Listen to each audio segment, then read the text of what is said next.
अस्सलाम वालेकुम जी। इंडिया के अंदर एक ऐसा कानून इम्प्लीमेंट कर दिया गया है कि जिसको इम्प्लीमेंट होने के बाद एक जो बड़ी पुरानी बहस है, 76 साल पुरानी बहस, जहां पे हमें नज़र ये आता है कि एक तरफ मिस्टर जिन्ना और दूसरी तरफ मिस्टर गांधी, दोनों तरफ जो है ना अपने नज़रियात रखने वाले लोग थे, और जिसकी बुनियाद के ऊपर जो पाकिस्तान और इंडिया की जो फाउंडेशन हैं वो हमें नज़र आती हैं। कि एक तरफ हमें नज़र ये आता था कि मिस्टर जिन्ना ये कहते हैं कि टू नेशन थ्योरी को सपोर्ट करते हैं कि हिंदू और मुस्लिम जो है वो इकट्ठे नहीं रह सकते, उन दोनों के लिए अलग अलग देश होने चाहिए, उन दोनों के लिए अलग अलग मुल्क होने चाहिए, तभी वो अपने कवानीन वहां पर इंप्लीमेंट कर सकते हैं। जबकि दूसरी तरफ जो गांधी थे उनका मानना ये था कि चूंकि मुसलमान और हिंदू और दूसरी जो बहुत सारी कौमें हैं वो कई सौ सैकड़ों साल इस हिंदुस्तान के अंदर इकट्ठी रही हैं, तो वो आगे भी रह सकती हैं। खैर, उस वक्त अंग्रेज़ ने मिस्टर जिन्ना का जो मुतालबा था उसको मानते हुए उन्होंने तस्लीम किया कि ये दो कौमें इकट्ठे नहीं रह सकती, और उन्होंने हिंदुस्तान का जो है वो बंटवारा किया। लेकिन जो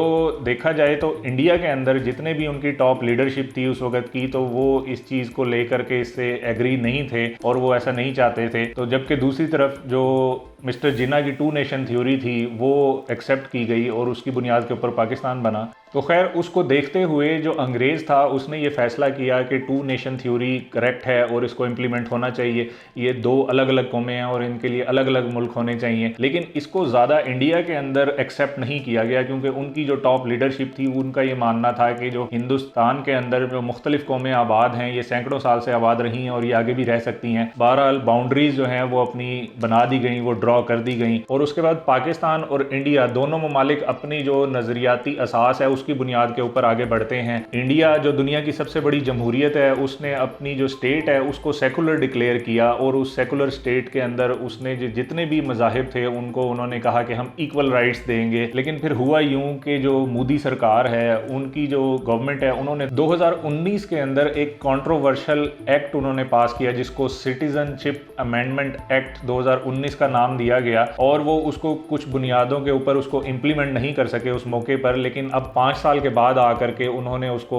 नोटिफाई कर दिया और उसको इम्प्लीमेंट कर दिया है। और इसको आप लिंक कर सकते हैं कि जो अभी इंडिया के अंदर पार्लियामेंट्री जो अभी इलेक्शंस होने वाले हैं, मोदी सरकार वहां से इस एक्ट को इम्प्लीमेंट करने के जरिए से भी कुछ कामयाबी समेटना चाह रही है। यकीनन इसकी जो टाइमिंग है वो अपनी जगह पर बड़ी ही इंपॉर्टेंट है, और समझने की बात ये है कि ये जो एक्ट है वो उसको क्यों इम्प्लीमेंट किया जा रहा है, जबकि सारी दुनिया जो है वो इस वक्त अपने तजर्बात से सीख चुकी है कि जो कोई भी कौम तरक्की करती है वो उस वक्त तरक्की करती है जब वो अपने जो कॉन्स्टिट्यूशंस हैं और अपने लॉज हैं उसके अंदर वो इस तरह के कवानीन बनाएं, इस तरह के कॉन्स्टिट्यूशंस बनाएं जिसके अंदर मजहब की बुनियाद के ऊपर जो है कोई तफरीक ना की जाए इंसानों के अंदर, बल्कि इंसानी बुनियादों के ऊपर कवानीन बनाए जाएं। तो जहाँ पे सारी जो दुनिया है, सारी जो दुनिया की महज़िब अक़वाम हैं, तरक्की याफ्ता अक़वाम हैं, वो इस चीज़ को समझ चुकी हैं। तो इंडिया इस पॉलिसी के ऊपर सैकड़ों साल पीछे क्यों जाना चाह रहा है, जबकि आज अगर हम देखते हैं तो इंडिया की जो तरक्की है वो भी बड़ी तेज़ी से आगे जा रही है। इवन के जो हमारी अभी पाकिस्तान के अंदर जो हुकूमत बनी है और इसहाक डार जो हमारे वज़ीर ख़ारजा बने हैं, तो उनको जो सबसे पहली ब्रीफिंग दी गई वो ये दी गई कि क्या पाकिस्तान जो है वो चाइना के रिप्लेसमेंट के अंदर कोई ऐसा कंट्री देख सकता है जिसके साथ उसके ऐसे ताल्लुकात बन पाएँ कि जो चाइना से जिस तरह के उसके ताल्लुकात रहे हैं। क्योंकि चाइना भी अभी थोड़ा सी जो उसके इकोनॉमिक टाइज हैं वो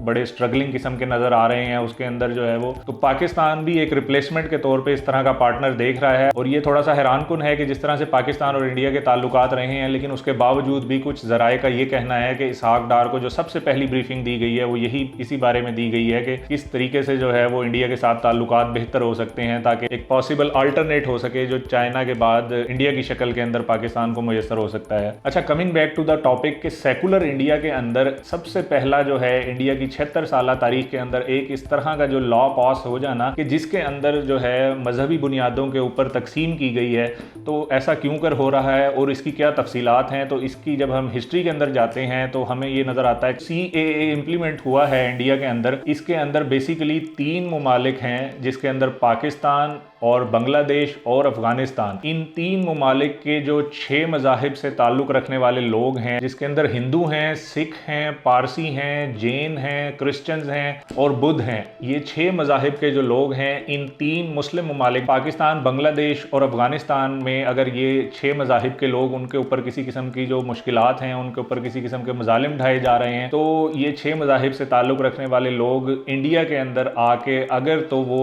31 दिसंबर 2014 से पहले आबाद हुए हैं तो उनको मुस्तकिल इंडिया की सिटीज़नशिप दी जाएगी और उनको इंडिया की शहरियत देकर उनको उनके मुकम्मल हकूक़ उनको दिए जाएंगे। तो इस एक्ट को लेकर के ये कहा जा रहा है कि ये एक किस्म का एंटी मुस्लिम एक्ट है और ये इंडिया की तारीख के अंदर पहली दफ़ा हुआ है कि मजहबी बुनियादों के ऊपर किसी कानून को तश्कील दिया जा रहा है और उसकी बुनियाद के ऊपर इंसानियत के अंदर तफरीक पैदा की जा रही है। ये ऐसे ही है कि जैसे एक डॉक्टर है, उसका जो पेशा है वो ये कि वो मरीज़ों का इलाज करे, वो ना कि मरीज़ों का मजहब पूछे कि उनका मजहब क्या है। अब मिसाल के तौर पे एक डॉक्टर है, उसके पास अगर एक वक्त के अंदर 2 मरीज़ आ जाते हैं तो उसको अगर उसके अंदर कैपेसिटी है और वो इलाज कर सकता है तो उसको इलाज करना चाहिए, ना कि ये कि वो उनसे पूछे कि तुम्हारा मजहब क्या है। अगर वो कहें कि जी मैं हिंदू हूँ तो चूँकि डॉक्टर हिंदू है वो कहे कि जी हाँ मैं हिंदू का इलाज तो कर सकता हूँ और अगर दूसरा मरीज़ जो है वो मुसलमान है तो मैं उसका इलाज नहीं कर सकता, उसको वो कहे कि आप किसी मुसलमान डॉक्टर के पास जाके अपना इलाज कराएं और इतनी देर के अंदर हो सकता है कि वो मरीज़ अपनी जान से गुजर जाए। तो ये एक सेंसलेस और एक गैर फितरी किस्म का और इस तरह की जो है ना वो अप्रोच नज़र आती है इसके हवाले से, जिसकी कोई मिसाल जो है वो इंडिया की तारीख में नहीं मिलती, क्योंकि इंडिया एक सेकुलर मुल्क रहा है हमेशा से, लेकिन अब तरक्की याफ्ता ममालिक की फहरिस्त में शामिल होने जा रहा है। तो ये इस तरह की जो कानून साजी है वो बड़े ही सवालिया निशान को जन्म देती है कि क्या जो बीजेपी है और मोदी सरकार है वो कोई इंडिया को डी ट्रैक करना चाहते हैं।